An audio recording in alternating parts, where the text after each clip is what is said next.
और welcome back to the channel. तो I know कि कुछ लोगों के माइक्रोबायोलॉजी के पेपर बहुत ही ज़्यादा पास है। So it was just a request कि काजल दी प्लीज़ माइक्रोबायोलॉजी के जितने भी इंपॉर्टेंट ऑर्गेनिजम्स हैं, इंपॉर्टेंट LAQ वाले क्वेश्चन है, आप प्लीज़ उसको करवा दीजिए। तो just do let me know इन सबसे पहले तो कॉमेंट सेक्शन में कि if you want what is the topic जो आपको माइक्रोबायोलॉजी में समझ नहीं आता, जिसको आप चाहते हैं कि काजल दी आप कवर करें। बट इस फिलहाल वीडियो में हम पढ़ रहे होंगे एक पोटेंट, एक most frequent, most repeated question जो कि हमारी यूनिवर्सिटी में आता ही आता है, that is salmonella. Right, salmonella typhi के बारे में हम बहुत शॉर्ट में देख रहे होंगे ताकि हम ये जो इनिशियली जो इंट्रोडक्शन वाला पोर्शन है वो आप तुरंत से क्रिस्पली कॉन्साइजली रिवाइज कर सके।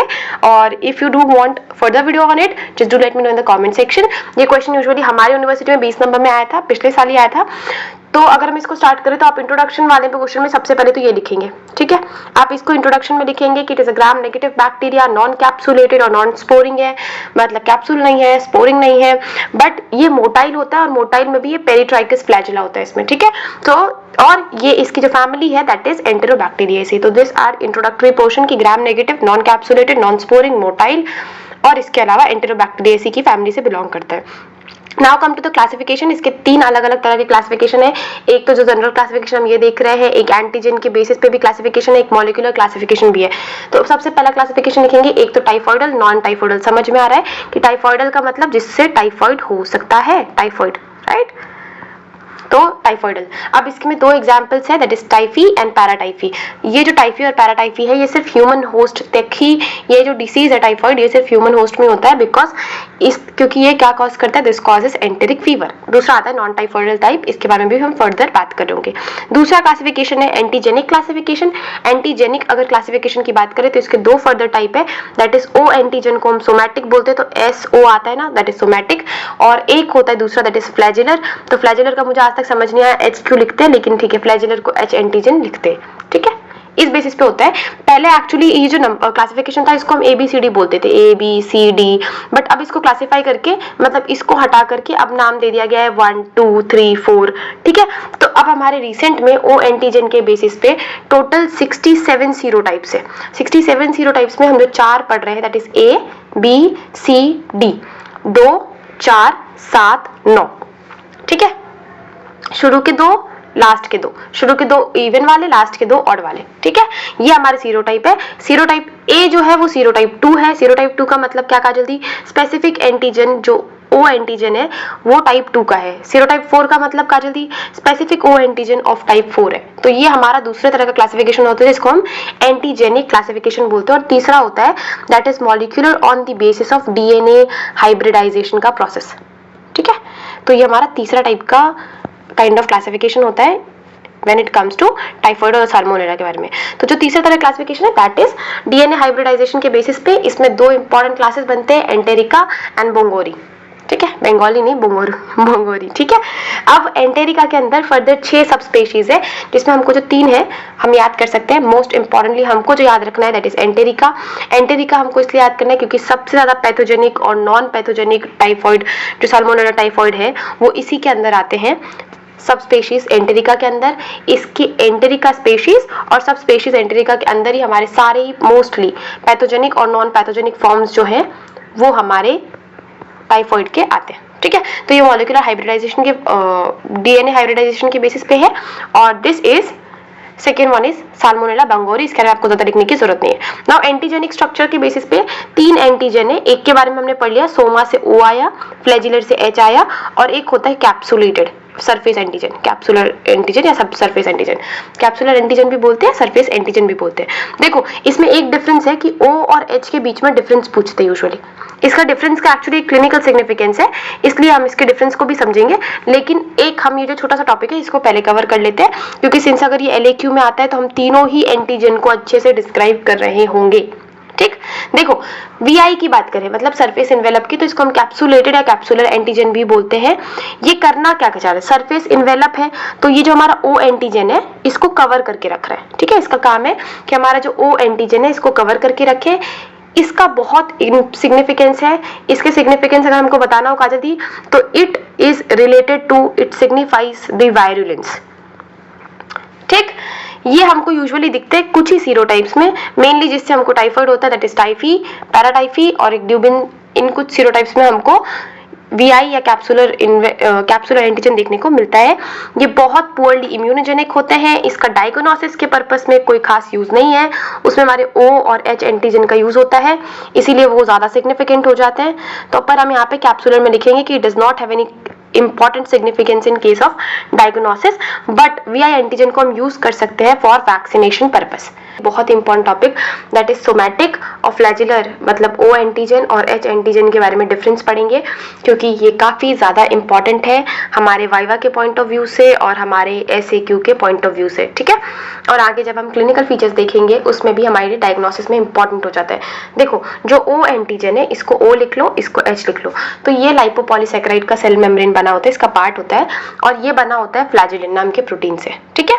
इसको हम O से डोनेट करते हैं, इसको हम H से डोनेट करते हैं, ठीक। ये कम इम्यूनोजेनिक है और ये ज्यादा इम्यूनोजेनिक होते हैं। फ्लैजिलर एंटीबॉडी फ्लैजिलर जो हमारा प्रोटीन है, सेल वॉल का एंटीजन है, वो हमारे ज्यादा इम्यूनोजेनिक होते हैं। अब सोमैटिक के साथ इशू क्या है कि सोमैटिक आते भी जल्दी है, जाते भी जल्दी है। ये जल्दी आने वाले मेहमान है और जल्दी वापस जाने वाले मेहमान है। वाइल जो फ्लैजिलर है ये लेट से आते हैं और लेट से जाते हैं। दिस इज इंपॉर्टेंट पॉइंट, आपको हमेशा याद रखना है कि जो सोमैटिक है वो जल्दी आएंगे, जल्दी जाएंगे, और जो फ्लैजिलर है वो लेट आएंगे और लेट जाएंगे।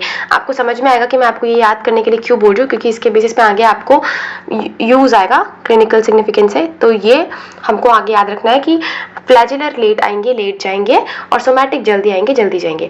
अब देखो क्या होगा, जब O एंटीजन है, O एंटीबॉडी के साथ रिएक्ट करेगा, राइट, तो एक चौकी क्लम्प स्ट्रक्चर बनता है, ग्रैनुलर, कॉम्पैक्ट ग्रैनुलर एंड चौकी क्लम्प बनता है, चौक जैसा, ठीक है। और इसमें जो एग्लूटिनेशन का प्रोसेस है वो काफी स्लो होता है, और optimum temperature is almost 55 degree in case of O antigen, ठीक। बात करें जब H एंटीजन H एंटीबॉडी के साथ रिएक्ट करेगा तो एक फ्लफी क्लम्प बनेगा, लूज फ्लफी क्लम्प बनेगा। इसमें एग्लूटिनेशन का प्रोसेस बहुत फास्ट होता है, और इसके लिए ऑप्टिमम टेम्परेचर, हमारी बॉडी का टेम्परेचर 37 डिग्री के आसपास है। तो हमको कुछ जो पॉइंट्स याद रखने हैं कि फ्लैजिलर एंटीजन जो होते हैं वो ज्यादा इम्यूनोजेनिक है, लेट आएंगे, लेट जाएंगे, और लूज, लार्ज, देखो फ्लैजिलर में 2 L आते हैं ना, तो लूज, लार्ज, F से तो हमारा फ्लफी, क्लम्प, ठीक है। ये हमारा एग्लूटिनेशन से बनेगा, और F से फ्लैजिलर, F से फास्ट एग्लूटिनेशन का प्रोसेस होगा। ये अगर आप इधर याद रख लेते हैं तो आप इसका ऑपोजिट बताएंगे, जो कि होगा हमारा सोमैटिक में। अब एक बहुत ही ज्यादा इंपॉर्टेंट टॉपिक है, दैट इज इसका पैथोजेनेसिस। अब सिंस ये क्वेश्चन अगर LAQ में आता है तो डेफिनेटली पैथोजेनेसिस बहुत इंपॉर्टेंट या बहुत ज्यादा मार्क्स के लिए पूछा जाएगा, और SAQ में अगर आएगा तो सिर्फ आप पैथोजेनेसिस भी बताएंगे तब भी काफी है। होता क्या है कि एक तो हमको पता है कि टाइफाइड हमको कंटामिनेटेड वाटर से होगा, राइट। तो टाइफाइड का जो रूट है वो ओरल है via water, contaminated water. Infective dose के लिए हमको 10:3 से लेकर 10:6 जो बैक्टीरिया है वो हमारी बॉडी में आना चाहिए, 10:3 से लेकर 10:6 तक। अब इसके रिस्क फैक्टर्स क्या क्या है? काजल्दी हो सकता है कि कंटामिनेटेड वाटर 10 लोगों ने पिया, लेकिन टाइफाइड सिर्फ 2 लोगों को हुआ, तो रिस्क फैक्टर पे डिपेंड करता है। तो रिस्क फैक्टर मेनली 3 चीजें होती है। एक है स्टमक का एसिडिटी। हमने बचपन से आज तक जाना है कि एसिडिटी जो है, हमारा जो स्टमक का pH है वो इतना कम क्यों है, ताकि जो हार्मफुल बैक्टीरियाज है वो उस एसिडिक pH पे सर्वाइव नहीं कर सके और खत्म हो जाए। तो जब भी pH बढ़ा हुआ रहेगा या एसिडिटी स्टमक का कम होगा, ठीक है, स्टमक की एसिडिटी अगर कम होगी, pH बढ़ा हुआ होगा, तो सीधी सी बात है कि जो बैक्टीरिया है वो सरवाइव करके हमारे आगे इंटेस्टाइन में जा सकते हैं। इसके अलावा अगर इंटेस्टिनल इंटीग्रिटी टूट गई है, मतलब अगर जो मेम्ब्रेन की इंटीग्रिटी है वो अगर ब्रेक हुई है, ठीक है, that can also lead to this kind of disease. Specifically जब IBD होता है, IBD जब आप पढ़ेंगे पैथो में तब आपको IBD में समझ में आएगा। और इसके अलावा देखो IBD की 2 चीजें होती है, एक क्रोन्स डिसीज और एक अल्सरेटिव कोलाइटिस, ठीक है, ये 2 टर्म्स है। जब ये कंडीशन होता है, ये इसके 2 टाइप्स है एक्चुअली में IBD के, जब ये 2 डिसीज होंगे, 2 कंडीशन होंगे, तब मोस्ट प्रोबेबली जो हमारा इंटेस्टाइन का इंटीग्रिटी है वो बर्बाद हो जाता है। कभी हमारा GI से रिलेटेड अगर कोई भी सर्जरी हुआ है तो it can also lead to disturbance in intestinal integrity. इसके अलावा कभी हम एंटीबायोटिक लेते हैं तो एंटीबायोटिक के बाद यूजुअली बहुत कम ही ऐसा होता है कि हम प्रो या प्रीबायोटिक्स लेते हैं, नहीं लेते ना, बहुत रेयर ऐसा होता है। बट एंटीबायोटिक जो होते हैं स्पेसिफिकली ब्रॉड स्पेक्ट्रम, तो ये ब्रॉड स्पेक्ट्रम एंटीबायोटिक क्या करेगा, बुरे बैक्टीरिया को तो मारेगा ही, पर बुरे के साथ जो अच्छे हमारे जीआई फ्लोरा के बैक्टीरिया है, अच्छे वाले बैक्टीरिया, वो भी चले जाएंगे, राइट। तो जब हमारा अच्छा वाला इंटेस्टाइनल फ्लोरा गया एंटीबायोटिक्स की वजह से, तो जो हार्मफुल बैक्टीरिया है वो अपना आतंक आराम से मचा पाएंगे, right. So this are the risk factors, acidity कम होना, इंटेस्टाइनल इंटीग्रिटी टूटना और इसके अलावा फ्लोरा का लॉस होना कहीं ना कहीं कंट्रीब्यूट करता है इसके पैथोजेनेसिस में। अब एक्चुअली हम देखते हैं नेक्स्ट में स्टेप्स क्या क्या है, ठीक है, स्टेप्स देखते हैं। तो स्टेप्स में होता क्या है, देखो समझो, स्टेप समझने के लिए आपको एक चीज समझना है कि हमारे जो जीआई रिसेप्टर्स, हमारे जो जीआई सेल्स है उसमें होता है एम सेल्स, ठीक है। समझो ये हमारा सेल है एपिथेलियल सेल, यहाँ पे हमारे पास ये मान लो है एम सेल, ठीक है। ये हम एग्जाम्पल ले लेते हैं कि एम सेल है। तो होता क्या है कि हमारे एपिथेलियल सेल, ये जो एपिथेलियल बॉर्डर है, ठीक, गंदा सा बन गया ना वैसे, ये जो एपिथेलियल बॉर्डर है, इसके बॉर्डर के थ्रू, एपिथेलियल सेल के थ्रू यहाँ पे एम सेल्स होते हैं। एम सेल्स जैसे ही हमको सिग्नल मिला कि कोई बैक्टीरिया आया, ठीक है, तो ट्रिगर जब हमको मिलेगा तो एक मेम्ब्रेन रफल्स बन जाएंगे, ऐसे और ज्यादा रफल्स बन जाएंगे। और जब ये रफल्स बनेंगे तो हमने अमीबा के केस में से पढ़ा है, अमीबा ऐसे करता है, फिर ये धीरे धीरे जाके एकदम क्लोज बन जाता है, राइट। तो ये अल्टीमेटली क्या करेगा, ये जो रफल्स बने सेल मेम्ब्रेन में एम सेल के, ये रफल्स पास में आएंगे और एकदम चिपक जाएंगे ऐसे, ठीक है, चिपक गए ना बिल्कुल अच्छे से। और इसने क्या किया, ये जो बैक्टीरिया है इसको अपने अंदर ले लिया, ठीक है। तो यही लिखा हुआ है कि ruffles encloses adherent bacillus within vesicles, और इसको हम बोलते हैं BME, बैक्टीरियल मेडिएटेड एंडोसाइटोसिस। ये आपसे वेरी SAQ में पूछा जा सकता है, that is BME, bacterial mediated endocytosis. तो जैसे ही हमारा जो एम सेल है वो स्टिमुलेट हुआ, ट्रिगर हुआ, तो इसने क्या किया, रफल्स बनाए, और इस रफल्स ने क्या किया, अडहेरेंट जो आसपास जो बैक्टीरिया, समझो ये बैक्टीरियाज है, ठीक है, यहाँ पे यहाँ बहुत सारे बैक्टीरियाज है, ये जो बैक्टीरियाज है इसको अपने अंदर ले लिया, ठीक, और अल्टीमेटली ये कुछ ऐसा बन जाएगा, ऐसा। तो अभी हमारे क्या हो गया, एक वैक्यूल क्रिएट हो गया। इस प्रोसेस को हम BME बोल सकते हैं, बैक्टीरियल मेडिएटेड एंडोसाइटोसिस।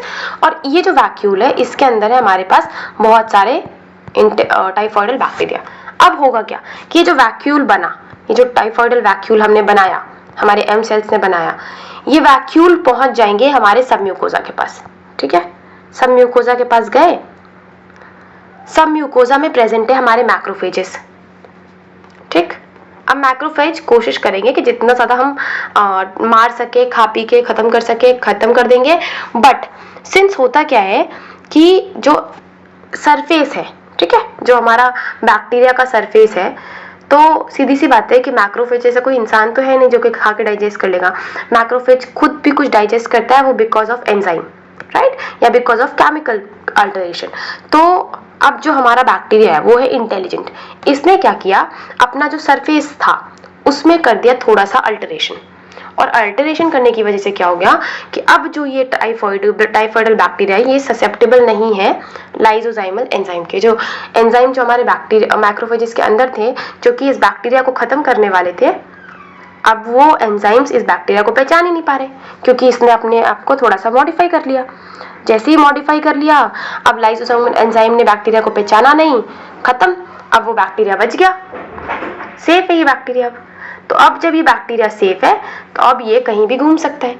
बस यही चीज होता है कि जैसे इसने मैक्रोफेज में सरवाइव कर लिया, अब ये बैक्टीरिया है खुश, क्योंकि अब इसको कोई नहीं मार सकता, अब इसको मारने वाला कोई बचा ही नहीं है। तो अब होता क्या, अल्टीमेटली दो चीजें होती है, ठीक है। ये हमारे लिए बहुत इंपॉर्टेंट है, बहुत, ये हमारे वाइवा के लिए बहुत इंपॉर्टेंट है, ये हमारे SAQ के लिए बहुत इंपॉर्टेंट है, ये हमारे वेरी SAQ के लिए बहुत इंपॉर्टेंट है। दिस इज प्राइमरी बैक्टीरियमिया या सेकेंडरी बैक्टीरियमिया।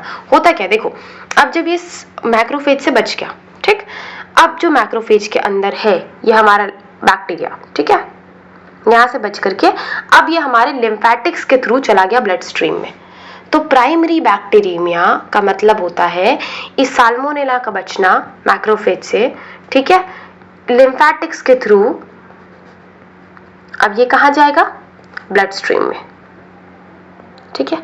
अब ब्लड स्ट्रीम में गया तो मतलब सारे ऑर्गन का एक्सेस है इसके पास। तो ब्लड स्ट्रीम के बाद फिर ये मल्टीप्लाई करेगा रेटिकुलो एंडोथेलियल टिश्यू में, जैसे कि स्प्लीन हो गया, लिवर हो गया, इन टिश्यू में और ज़्यादा मल्टीप्लाई करेगा और बाकी ऑर्गन्स, किडनी, गॉल ब्लैडर, इनमें भी जाके स्प्रेड हो जाएगा। ठीक, अब आते हैं दूसरा टर्म जिसको बोलते हैं secondary bacteraemia. Secondary bacteraemia is responsible for clinical symptoms या क्लिनिकल डिसीज। तो अब ये सीडेड ऑर्गन से जहां फैला वहां पे अब ये कॉज करेगा क्लिनिकल डिसीज। तो मैक्रोफेजेस के थ्रू लिम्फेटिक्स में जाकर ब्लड स्ट्रीम में फैलना इस प्राइमरी बैक्टीरियमिया का और जाके मल्टीप्लाई होना एंड अल्टीमेटली क्लिनिकल सिम्टम्स देना, दैट इज सेकेंडरी बैक्टीरियमिया। तो ये होता है सेकेंडरी बैक्टीरियमिया। आप इसको अच्छे से याद करके रखेंगे। एक तो हमारे H और O एंटीजन के बारे में डिफरेंस, एक हमारा पैथोजेनेसिस, और पैथोजेनेसिस में भी प्राइमरी और secondary bacteraemia is very very very important concept for this particular topic. ठीक है, तो ये हमारे 3 इंपॉर्टेंट टॉपिक थे। अब हम पढ़ते हैं क्लिनिकल फीचर्स के बारे में। अब ये वाला जितना भी स्लाइड है आने वाला, दैट आर वेरी इंपॉर्टेंट हमारी university exam point of view से। तो क्लिनिकल फीचर से ही आप डिसाइड करेंगे कि काजल दी ये जो केस जा रहा है ये टाइफाइड की तरफ जा रहा है कि नहीं जा रहा है। ठीक है, तो हमको एक क्लिनिकल केस मिलेगा जिसमें एक पेशेंट होगा जो इसको फीवर होगा, फीवर बढ़ेगा घटेगा बढ़ेगा घटेगा पर कभी भी नॉर्मल पे नहीं आएगा, मतलब kind of a step ladder pattern का फीवर होगा। हो सकता है कुछ केसेस में हमको मैक्यूलोपैपुलर रैश मिल सकता है, हेडेक होगा, चिल होगा, स्टमक एक हो सकता है, मतलब एब्डोमिनल पेन हो सकता है, डेफिनेटली नोजिया वोमिटिंग साथ में आएगा। तो कुछ ऐसा हमको केस मिलेगा जिसमें हमको बताना है कि ये क्या है। तो सबसे पहले इसका हम देखें तो इंक्यूबेशन पीरियड जो होता है वो टाइफाइड का 10 to 14 डेज होता है। इंक्यूबेशन पीरियड का मतलब क्या होता है, बैक्टीरिया या कोई जो हमारा इन्फेक्टिव एजेंट है उसके घुसने से लेकर तक हमारा जो पहला सिम्टम आता है उसके बीच में जो टाइम रहता है, विंडो पीरियड बोलते हैं ना इसको। ठीक है, अब हमारे पास आते हैं इसके फीचर्स में। सबसे इंपॉर्टेंट फीचर जो मिलेगा that is step ladder pattern का फीवर। बढ़ेगा घटेगा बढ़ेगा घटेगा बढ़ेगा घटेगा लेकिन नॉर्मल पर नहीं आएगा, that is step ladder pattern. ऐसा कुछ ऐसा दिखता है, कुछ ऐसा। ठीक है, तो ये है हमारा स्टेप लैडर पैटर्न हमको मिलता है। इसके अलावा हेडेक होगा, चिल होगा, स्वेटिंग होगा, कफ होगा, ये सब यूजुअली हमको बाकी टाइफाइड मलेरिया वगैरह भी मिल सकता है, लेकिन स्टेप लैडर पैटर्न फीचर जो है वो टाइफाइड का फीचर है। इसके अलावा 30% केसेस में हमको चेस्ट में, देखो समझो ये जो चेस्ट वाला पोर्शन है इसमें हमको रोज लाइक स्पॉट्स मिल सकते हैं, मैक्यूलोपैपुलर रैश बोलते हैं इसको। ठीक है, हमको चेस्ट में, हमको ट्रंक में मिल सकता है, बट ये 30% केसेस में ही होता है।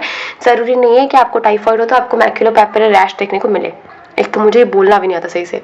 इसके अलावा सिंस ये GI डिसीज है तो हमको इसमें एब्डोमिनल पेन मिलेगा, नोजिया वोमिटिंग मिलेगा। अब इसके इंपॉर्टेंट साइंस जो है हमारे, वो सबसे पहले क्या है, हिपैटोमेगाली मिलेगा, स्प्लीनोमेगाली मिलेगा। इन टर्न हम अगर बोले तो हिपैटोस्प्लीनोमेगाली हमको देखने को मिल जाएगा।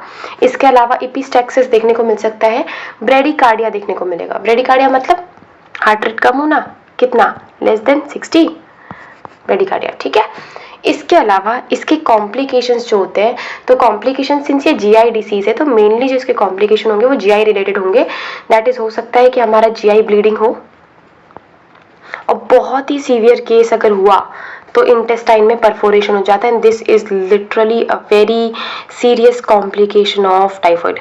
बहुत सीवियर कॉम्प्लिकेशन है ये, बहुत सीरियस कॉम्प्लिकेशन है, लेकिन हाँ कॉम्प्लिकेशन कम केसेस में होता है बट होता है। अब बात करें अगर हम एपिडेमियोलॉजी की, तो एपिडेमियोलॉजी का अगर हम सबसे पहला पार्ट देखें दैट इज होस्ट, तो होस्ट में सिर्फ इंसान इसका एक ह्यूमन होस्ट है, नेचुरल ह्यूमन होस्ट ही है इसका। ट्रांसमिशन तो इन्फेक्टेड खाने से, इन्फेक्टेड पानी से, कंटामिनेटेड, एक्चुअली इन्फेक्टेड क्या, कंटामिनेटेड पानी से, कंटामिनेटेड फूड से, वाटर से हमको ये मिल सकता है। प्रेवलेंस और इंसिडेंस में एक डिफरेंस होता है। जब आप PSM पढ़ेंगे, इंसिडेंस मतलब होता है न्यू केसेस, ठीक है, और प्रेवलेंस का मतलब होता है न्यू प्लस ओल्ड। प्रेवलेंस का मतलब सिर्फ ओल्ड नहीं होता, तो न्यू प्लस ओल्ड होता है, दैट इज प्रेवलेंस। ठीक है, तो प्रेवलेंस जो है वो पर ईयर वाइज अगर देखें तो 11 से 21 मिलियन प्रेवलेंस है। मतलब एक छोटा मोटा डिसीज जिसको हम टाइफाइड बोलते हैं उसका भी प्रेवलेंस 11 से 21 मिलियन है, और अच्छा खासा लगभग 1.5 लाख के आसपास ऑन एन एवरेज अगर हम देखें 1.25 लाख से 1.6 लाख डेथ हमारा पर ईयर बेसिस पे हो रहा है। इससे ज़्यादा ये अर्बन एरियाज में कॉमन है और चिल्ड्रन और एडोलसेंट एज में ज़्यादा कॉमन है। पर ऐसा नहीं है कि हमारी एज में, एडल्ट में, एल्डर में नहीं मिल सकता, बट कॉमन ज़्यादा हमारे चिल्ड्रन और एडोलसेंट के एज में है। तो ये एपिडेमियोलॉजी हो गया। अभी एपिडेमियोलॉजी में एक इंपॉर्टेंट चीज़ जो हमको समझनी है वो ये कि ये फैलेगा कैसे, रूट क्या होगा। तो इसका जो रूट होता है, मतलब करियर का जो ट्रांसमिशन का रूट होता है, एक तो अनट्रीटेड पेशेंट से फैलेगा। कैरियर मतलब अनट्रीटेड, जिसको ट्रीट नहीं किया हमने, जिसके पास बीमारी है, सिम्टम्स नहीं दिख रहे, तो फैला रहा है बिना किसी क्या कहते हैं ट्रीटमेंट के, बिना किसी जानकारी के। तो इसमें एक होता है फीकल रूट जो कि ज़्यादा कॉमन है और दूसरा होता है यूरिनरी रूट। तो इन दोनों रूट के थ्रू कंटामिनेशन हो सकता है। और एक बहुत प्यारा एग्जाम्पल है हमारा फूड हैंडलर का, जिसका नाम तो हम सब जानते हैं, मैरी मेलन, राइट। इसी के नाम पे तो हमारा टाइफाइड पड़ा था, है ना। तो मैरी मेलन का एग्जाम्पल हम फूड हैंडलर के कैरियर के केस में दे सकते हैं, करियर नहीं कैरियर, ठीक है। अब बात करें लैब डायग्नोसिस की। This is very important part, very very important part. Lab diagnosis के अलग अलग फेजेस में, अलग अलग वीक में हमारा अलग अलग टेस्ट होता है। जैसे अगर आप फर्स्ट वीक में अगर आप जाते हैं तो आपको ब्लड और बोन मैरो का टेस्ट, लैब डायग्नोसिस इससे हो सकता है। सेकेंड वीक में अगर हम जा रहे हैं तो एलिजा और विडाल यूज हो सकता है।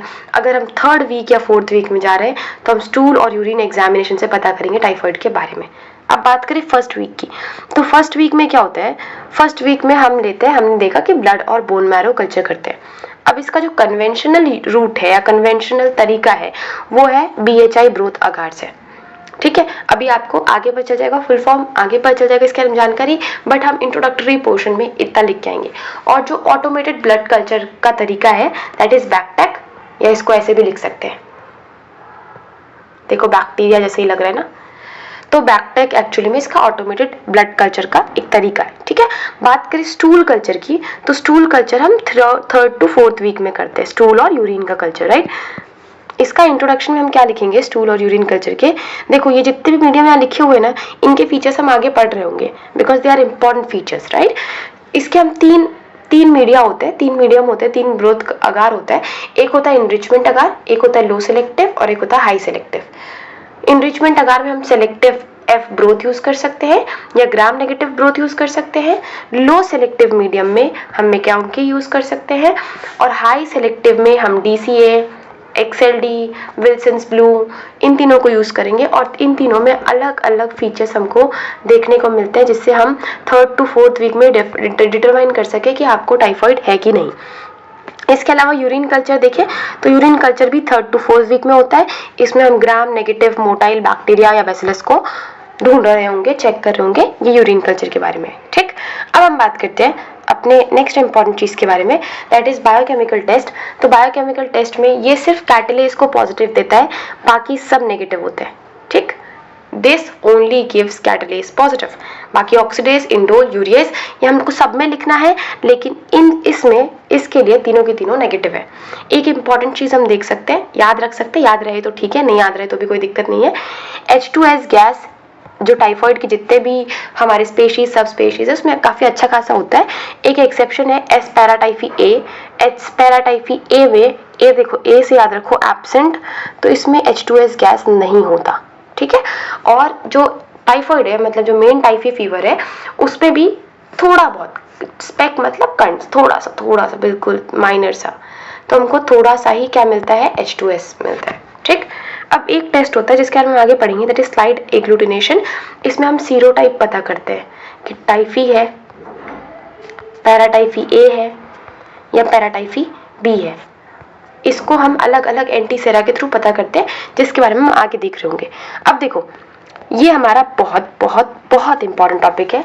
हमारे उसमें शायद ये 8 मार्क्स में पूछा गया था, मतलब 20 मार्क्स का LAQ था, जिसमें 8 मार्क्स का अकेला विडाल था क्वेश्चन सब हेडिंग्स में। तो विडाल में हम क्या करते हैं, एंटीबॉडी डिटेक्ट करते हैं। तो एंटीजन का जल्दी किससे डिटेक्ट करेंगे, एंटीजन हम डिटेक्ट करेंगे एलिसा से। मॉलिक्यूलर के लिए क्या यूज करेंगे का जल्दी, मॉलिक्यूलर के लिए हम यूज करेंगे PCR टेक्निक, ठीक है। और एंटीबॉडी के लिए हम विडाल यूज कर रहे हैं। अब कुछ टर्म्स हमको जानने जरूरी है जो हम आगे पढ़ेंगे, TO, TH, AH, BH, ये क्या टर्म्स है काजल दी?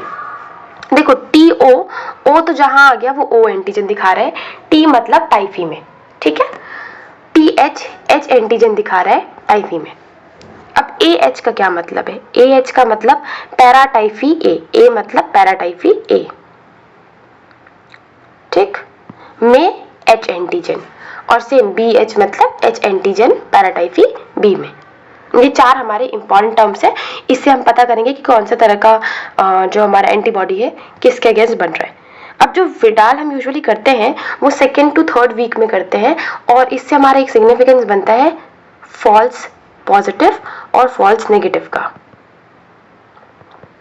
जो हम आगे देख रहे होंगे, ठीक। देखो हम जो एंटीबॉडी देखेंगे, एंटीबॉडी हम डिटेक्ट करेंगे, वो इन्हीं चार एंटीजन के अगेंस्ट करेंगे। अब एक बात समझो, जो हमारा TO है मतलब O एंटीजन, ये नॉन स्पेसिफिक है, ठीक है। नॉन स्पेसिफिक होने के कारण ये सब में ही बड़ा हुआ मिलेगा, चाहे वो टाइफी हो, पैराटाइफी हो, पैराटाइफी A हो, पैराटाइफी B हो, सब में ही हमको O एंटीजन जो है, TO जो है, वो बड़ा हुआ मिलेगा, ठीक। लेकिन जो फ्लैजिलर एंटीजन है मतलब H एंटीजन है, ये होते हैं स्पेसिफिक, और ये अलग अलग होते हैं। मतलब अगर टाइफॉइड है तो हमको TH मिलेगा, पैराटाइफी A है AH मिलेगा, पैराटाइफी B है BH मिलेगा, ठीक। तो अगर हमको टाइफॉइड का इन्फेक्शन हुआ है तो हमको TO और TH बढ़ा हुआ मिलेगा, इसके अगेंस्ट हम एंटीबॉडी डिटेक्ट करेंगे। पैराटाइफी अगर हमारे पास A है तो TO तो हमको दी नॉन स्पेसिफिक के सब में मिलेगा और AH मिलेगा। अगर पैराटाइफी B है तो हमको काजल दी TO और BH मिलेगा। अगर किसी को रीसेंट इन्फेक्शन हुआ है तो सिर्फ TO बढ़ा हुआ मिलेगा, क्योंकि कल मैंने जब आपको पढ़ाया था तो मैंने आपको एक चीज बताया था कि TH और TO के बीच में, मतलब फ्लैजिलर और सोमैटिक के बीच में एक बहुत प्यारा डिफरेंस है कि ये लेट से आते हैं। जो फ्लैजिलर है वो लेट आएंगे और लेट जाएंगे, राइट। इसीलिए जो हमारा रीसेंट मतलब अभी तुरंत हुआ है तो ये लेट का ड्यूरेशन नहीं है, इसलिए हमारे पास यहाँ पे TO बढ़ा हुआ रहेगा। अब किसी को अगर टैब वैक्सीनेशन लगा है, ठीक है, टाइफॉइड का अगर वैक्सीनेशन लगा है, उस केस में जितने भी हमारे ये एंटीजन के अगेंस्ट एंटीबॉडी है वो बढ़ा हुआ हमको मिलेगा। ये इंपॉर्टेंट चीज है जो हमको याद रखना है कि अगर किसी इंसान का सब बढ़ा हुआ है काजल दी, तो जरूरी नहीं है कि उसको टाइफॉइड ही हो। एक बार हमको पता करना होगा कि क्या उसको टाइफॉइड का जो हमारा वैक्सीनेशन है वो लगा है कि नहीं, ठीक है। अब आते हैं, हमने देख लिया कि काजल दी अगर एंटीजन करना हो एलिजा, मॉलिक्यूलर करना हो PCR। अब ब्लड कल्चर में हमको एक चीज याद रखनी है कि अगर हम ब्लड अगार यूज कर रहे हैं तो हमको नॉन हिमोलाइटिक कॉलोनी मिलेगा। अगर हम मेकॉन्ग की अगार यूज कर रहे हैं तो हमको राउंड पर नॉन लेक्टोज फर्मेंटिंग कॉलोनीज मिलेंगे। स्टूल में मैंने आपको बताया था कि 3 मीडियम हमको पढ़ना है, enrichment growth, low selective, high selective. Enrichment growth में हमने पढ़ा था F सेलेक्टिव F ग्रोथ और gram negative growth. Low selective में हमने मेकॉन्ग की देखा था, जिसके बारे में हमने ऊपर देख लिया कि हमको round non lactose fermenting colony मिलेगा। हाई सेलेक्टिव में हमने देखा था DCA, XLD एंड विल्सन्स। अब इनके फीचर्स जो है आपको याद रखने हैं because this are important for typhoid. समझो, जो हमारा पहला है that is DCA, deoxy citrate agar. Deoxy citrate agar की अगर हम बात करें तो नॉन लेक्टोज फर्मेंटिंग कॉलोनी देगा, पेल कॉलोनी होगा, और जो हमारा सेंटर होगा वो काला होगा, ब्लैक सेंटर। ब्लैक सेंटर हमको XLD में भी मिलेगा, ब्लैक सेंटर हमको DCA में भी मिलेगा। तो ब्लैक सेंटर मिल रहा है हमको, नॉन लेक्टोज फर्मेंटिंग पेल कॉलोनी मिलेगा in case of DCA। XLD की बात करें, जाइलोज लाइसिन डीऑक्सीकोलेट, मैं आज तक इसका स्पेलिंग से नहीं लिख पाई हूँ, ठीक है। तो जाइलोज लाइसिन डीऑक्सीकोले, इसमें हमको रेड कॉलोनी में मिलेगा, बट सेंटर यहाँ पे भी हमको ब्लैक ही दिखेगा। ब्लैक सेंटर देख लो काजल दी, आपका सेंटर रेड दिख रहा है, नहीं लिख लो ब्लैक सेंटर, और कॉलोनी हमको रेड कॉलोनी मिलेगी, तो red colony with black centre. और तीसरा हमारे पास आता है विल्सन्स ब्लू। विल्सन्स ब्लू मुझे आज तक समझ नहीं आया कि इन्होंने नाम ब्लू क्यों रखा, जब यहाँ पे कोई भी काम ब्लू का नहीं है। जब टाइफॉइड का केस होगा तो हमको जेट ब्लैक कलर मिलेगा, देख लो, मुझे आज तक सिर्फ ब्लैक पता था, अभी मुझे माइक्रोबायो पढ़ के जेट ब्लैक पता चला जब मैंने माइक्रोबायो फर्स्ट टाइम पढ़ा था। तो जेट ब्लैक कलर का कॉलोनी मिलेगा विद मेटालिक शिन। क्यों? क्योंकि काजल दी यहाँ हमने देखा था H2S का स्पेक तो मिल रहा है, थोड़ा बहुत तो मिल रहा है, बट अगर हम पैराटाइफी की बात करें जो हमारा दूसरा सब टाइप है, तो पैराटाइफी में हमको ग्रीन कॉलोनी मिलेगा। ठीक, तो ये हमारा ग्रीन कॉलोनी मिलेगा इन केस ऑफ पैराटाइफी। तो ये हमारा हो गया दूसरा इंपॉर्टेंट थिंग। अब हमको एक चीज समझना है, वो क्या है काजल दी? ट्रीटमेंट बच गया हमारा, दैट इज, अच्छा स्लाइड एग्लूटिनेशन में भी तो अच्छा है। स्लाइड एग्लूटिनेशन मैंने आपको बताया था कि हम पता करेंगे कि कौन सा टाइप का है, मतलब जीनस जो है, जीनस लेवल पे अगर हमको पता करना है कि कौन से लेवल का, कौन सा टाइप का टाइफॉइड है, तो हम स्लाइड एग्लूटिनेशन यूज करेंगे। इसमें हम ONT सेरा, पॉलीवेलेंट ONT सेरा यूज करते हैं, जिसमें जो हमारा टाइफॉइड है, एस टाइफी है, उसके लिए 9 आएगा, ए वाले के लिए O2 आएगा, बी वाले के लिए O4। ठीक है, मतलब एस टाइफी, सल्मोनेल टाइफी जो है वो एग्लूटिनेट करेगा O9 के साथ, पैराटाइफी ए एग्लूटिनेट करेगा O2 के साथ, पैराटाइफी बी एग्लूटिनेट करेगा O4 के साथ। ठीक है, अब इसके अलावा एक और चीज है, स्लाइड एग्लूटिनेशन से हम फ्लैजिलर एंटीजन को भी देख सकते हैं बाई HNT सेरा। जैसे O से हमने O एंटीजन देखा, क्योंकि O नॉन स्पेसिफिक है, इसलिए हमको पता करना है कि काजल दी कौन सा है। तो इसलिए हमको अगर हमको जीनस लेवल पता करना है कि काजल दी अगर एस टाइफी ए है, ठीक है, तो अगर एस टाइफी ए है तो ONT सेरा के साथ अगर ये एग्लूटिनेट हो जाएगा तो हमको पता चल जाएगा कि हमारा इन्फेक्शन पैराटाइफी ए का है। अगर O9 के साथ हो रहा है तो टाइफी का है, सल्मोनेला टाइफी का है। अगर O4 के साथ हो रहा है तो पैराटाइफी बी का है। राइट, ऐसे ही सेम हमारे HNT सेरा के लिए भी ये हमको एग्लूटिनेशन का प्रोसेस मिलता है। अब विडाल में मैंने आपको पीछे एक चीज बताया था, दैट इज विडाल का false positive, false negative. False positive का मतलब क्या? ट्रू पॉजिटिव का मतलब समझ में आ रहा है? ट्रू पॉजिटिव मतलब जिसको बीमारी है उसमें पता चल गया, ट्रू नेगेटिव मतलब जिसको बीमारी नहीं है उसमें नहीं निकला। बट फॉल्स पॉजिटिव क्या है? फॉल्स पॉजिटिव मतलब नहीं है आपको बीमारी, ठीक है, लेकिन आपको टाइफाइड दिखा दिया। हो सकता है, हो सकता है। कैसे हो सकता है? एक होता है एनामिनेस्टिक रिस्पॉन्स, मतलब अगर हो सकता है कि आपको मान लो मलेरिया है, डेंगू है, ठीक है, इन केसेस में भी आपका जो टाइफाइड टेस्ट है वो पॉजिटिव आ सकता है विडाल के केस में। इसके अलावा कोई पर्सन है जिसको इन्फेक्शन हो रखा है, कोई और इन्फेक्शन हो रखा है, इस केस में भी हमको टाइफाइड पॉजिटिव मिल सकता है। अगर कोई इंसान है जिसको इम्यूनाइजेशन हुआ है, अभी वैक्सीन लगा है, ठीक है, हमने अभी देखा था कि इसमें सारा ही लेवल बढ़ा हुआ रहेगा, उस केस में भी हमको पॉजिटिव मिल सकता है, पर ये पेशेंट टाइफाइड इसको नहीं है एक्चुअल में।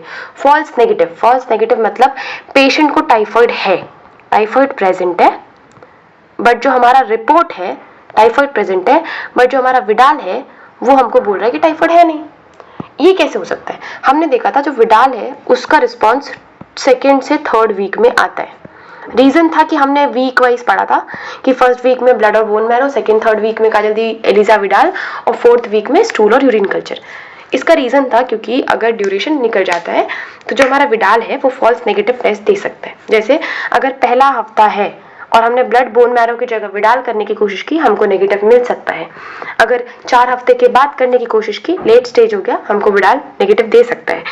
कैरियर है, सिम्टम्स नहीं दिख रहे, नॉर्मल कोई इन्फेक्शन नहीं दिख रहा, उसमें हमको विडाल नेगेटिव मिल सकता है। कोई पेशेंट है जो कि एंटीबायोटिक पे चल रहा है, उसमें हमको विडाल नेगेटिव मिल सकता है।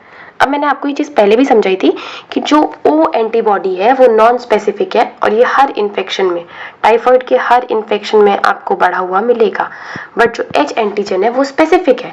अगर मेरा टाइफाइड टाइफी के कारण हो रहा है तो TH होगा, पैराटाइफी A के कारण हो रहा है AH होगा, अगर पैराटाइफी B के कारण हो रहा है BH हो रहा है, तो they are specific, but O antigen TO के फॉर्म में सब में ही बढ़ा हुआ रहता है। ठीक है, अब बात करें हमारा जो दूसरा इंपॉर्टेंट चीज है अल्टीमेटली ट्रीटमेंट। तो ट्रीटमेंट इतना हमने देखा काजल दी, इतने देर से हम टाइफाइड टाइफाइड टाइफाइड कर रहे हैं, इसका ट्रीटमेंट होता है 3rd जनरेशन सेफेलोस्पोरिन। सेफ्ट्रायोक्सोन इसका ड्रग ऑफ चॉइस है। Ceftriaxone is a drug of choice for इसके लिए, टाइफाइड के लिए। ठीक है, इसके अलावा हम एजिथ्रो भी दे सकते हैं, फ्लोरोक्विनोलॉन्स भी दे सकते हैं। अब एक और तरह का टाइफाइड आया आजकल, दैट इज ड्रग रेजिस्टेंस। एक होता है MDR, MDR मतलब मल्टीपल ड्रग रेजिस्टेंस है। अब जिसको मल्टीपल ड्रग रेजिस्टेंस है उस केस में जिस ड्रग से रेजिस्टेंस है आप वो दवाई नहीं दे सकते, जैसे कि क्लोराम्फेनिकोल, एम्फिसिलिन। तो अगर इनका रेजिस्टेंस है तो आप इसको ट्रीटमेंट में नहीं यूज कर सकते। फ्लोरोक्विनोलॉन रेजिस्टेंट है तो हमने ऊपर देखा था कि हम फ्लोरोक्विनोलॉन दे सकते हैं, बट जिसको फ्लोरोक्विनोलॉन रेजिस्टेंस है हम उसको ट्रीटमेंट में फ्लोरोक्विनोलॉन ऐड करके नहीं देंगे।